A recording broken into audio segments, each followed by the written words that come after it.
comment, we'll get you a mic. Keep your hands up for a second. How's everybody today? Good. Good. Well, I think that it's really important that we finish the week the right way in terms of our preparation and sort of build to this game. We know it's going to be a challenging conference game on the road against a big rivalry team like Tennessee, and I think that they're playing extremely well, and we know we're going to have to play our best and play a full game, and that's one of the things that we need to do is to keep it going for a full 60 minutes and not play up and down, not have lapses in the game. And I think this is important in this game, but I also think it's important to develop that kind of consistency so you have the best, chance to be successful. So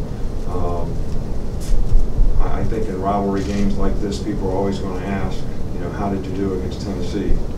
And for this team, I think that's very, very important, and hopefully, we'll be well prepared and ready to go when the time comes. But from an injury standpoint, Reuben was back at practice today, and Alphonse Taylor is not. So I would say that he's probably pretty questionable for this game, and but there's no decision that has been made. We have a protocol for every injury that a guy has, and we're not going to put any player on the field until he, fulfills the protocol, and we know that he can be safe and not at risk of re-injury, and that'll be the case with Reuben as well.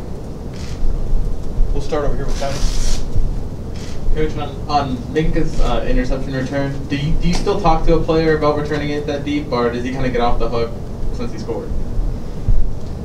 Well, typically I think you got to allow players to have instincts about, should I take this out or not take it out. I think when he caught the ball, he kind of looked upfield and saw that he had a pretty good opening, so he took it. My first thought was, before I looked, is, don't bring it out. But once I saw him bring it out and saw the opening that we had and how our guys had lined up down the numbers, and I don't even think they had a guy that had a chance to make the tackle. So I think you gotta respect the players' instincts when they do something like that. But and it depends a little bit on the situation in the game as well. Go back here to Rayner and then Cecil. With the pattern matching type of coverage scheme that you guys use, how intelligent do you have to be as a defensive back to play for you? Well, I don't think we play three things, and I think that we play zone, which means you get to an area and break on the ball. We play man-to-man, which means I got that cat, you got that cat, and he's got that cat. All right, so you play your man. We play that. All right, and then we have a couple of things that, we sort of match the pattern after the pattern distribution. So that's probably something that maybe some people don't do, but we do. And I think once you understand the concepts of it, it's not really that hard to do. We don't do it all the time. We do it some of the time. Now, the downside of that is when I got this cat, I may not be able to cover him.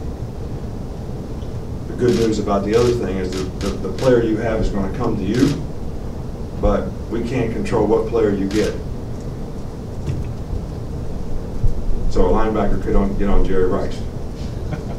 All right, so that's why you can't do that all the time. That's why you really can't play man-to-man all the time. And I think when you spot prop and try to break on the ball, you better have a really good pass rush and make the ball come out quick, or you can get hurt doing that. Now, in the last game, we were hurt in all of the above. All right, so it wasn't because of some pattern matching that somebody messed up. All right, we got beat in man-to-man. We played zone and got beat on 3rd and 19 because we didn't play zone right. And probably the best thing we did in the game is match the patterns when we did it. We'll go to Cecil back there. Coach, last Saturday, Tennessee, Texas A&M, I think went nearly 5 hours. Are games getting longer? Do you notice it? Does it affect anything you do? Yeah, I said this years ago. When you play pace of play like teams play now, since the 40-second shot clock, and they let them go as fast as they want, it's nothing to play 100 plays in a game. I think both of those teams had 100 plays in a game last week. Now, Is that good for player safety? I don't know. I'm not a doctor. I can't tell you that.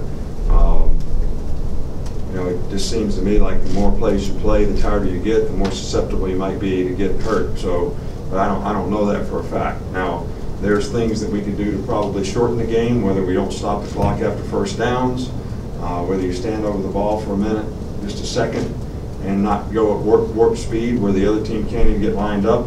I don't know what the answer to that is, but you know, I don't think it's good that players play that many games. And when you look at that many plays in a game, and when you look at the cumulative effect of the season, when players play like that, now offensive coaches who love this philosophy say, well, the offensive players have to do it just like the defensive players. Well, that's not really true. Defensive players have to run to the ball every play. The offensive linemen stand and watch the guy run with the ball. There's a difference in that.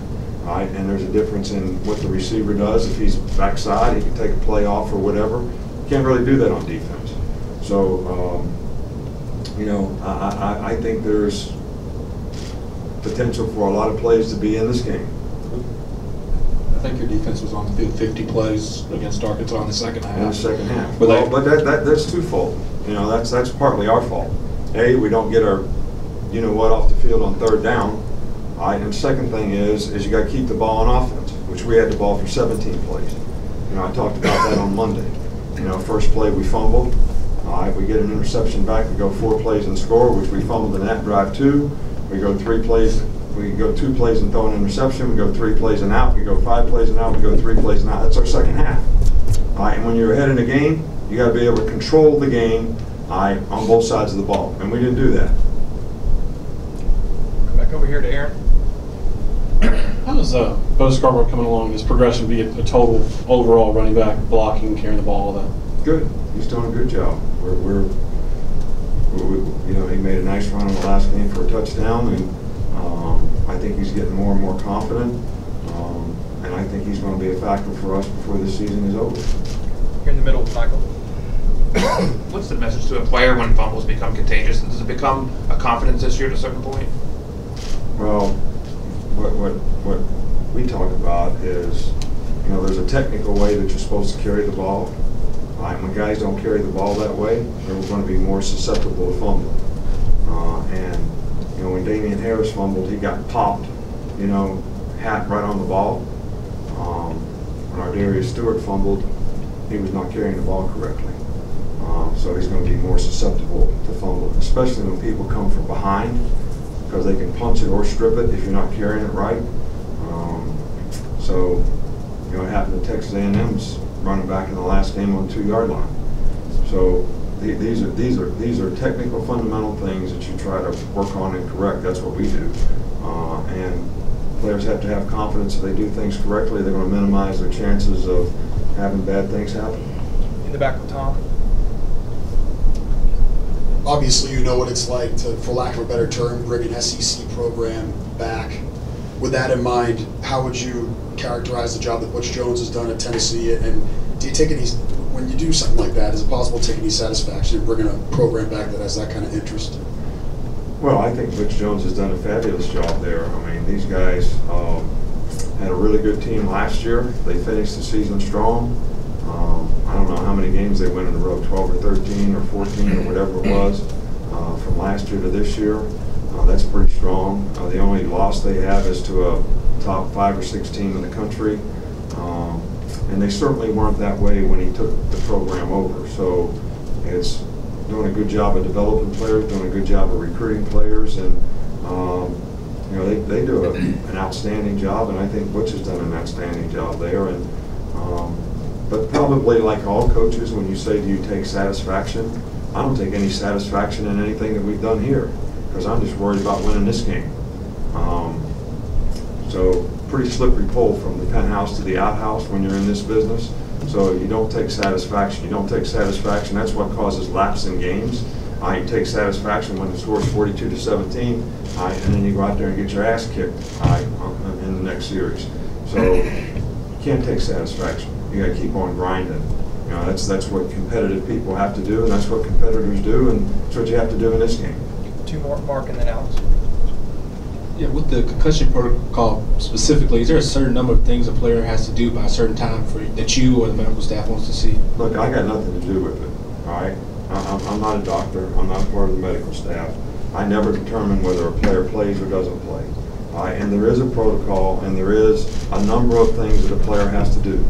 And the medical people, the doctors, and the trainers, and all that, put them through the protocol, and they decide when they can play and when they can't play. I have never made a decision about a player, whether he plays or he doesn't play, whether it's in the game or right now. So I have too much respect for the players and their future and their careers to ever put a player at risk. Most of the time, I'm telling players, look, I know you want to play, because I ask a guy, sometimes even when the medical staff says he can play. I say, can you play? Are you ready to play? And most of the time, the player really always wants to play and says he can. But the question is can you go out there and do your job like you want to, and do you feel comfortable and confident you can do that, regardless of what the issue is? All right, and that's always something to me that's important from a player's perspective, regardless of what the medical circumstance is. Last one right here. It appeared the last few games that y'all have done a lot more blitzing up the middle, especially with the middle linebackers. What's the root of that? Is there a reason for it, and trying to take advantage of it? I don't really think we've done a lot more. I don't know. I guess I would have to look at it statistically, but I feel like you look at every game, like where do you have the best mismatch players? Is it covering their players? Is it trying to utilize the skill you have in pass rush relative to their protection scheme or whatever? And I think you plan that during the course of the week, you practice that, and that's what you go into game thinking that you're going to play. And it's like in the last game, they throw a lot of move the pocket stuff, so we wanted to bring guys off the edge to try to contain the quarterback. So it may look like we were more edge pressure. On third down, we weren't doing a great job of covering them, and we were doing a pretty good job of forcing the pocket. So you say, all right, we'll pressure a little bit more. And for the most part, when we contained the quarterback, it was pretty effective. Thanks, Coach. All right, thank you, guys.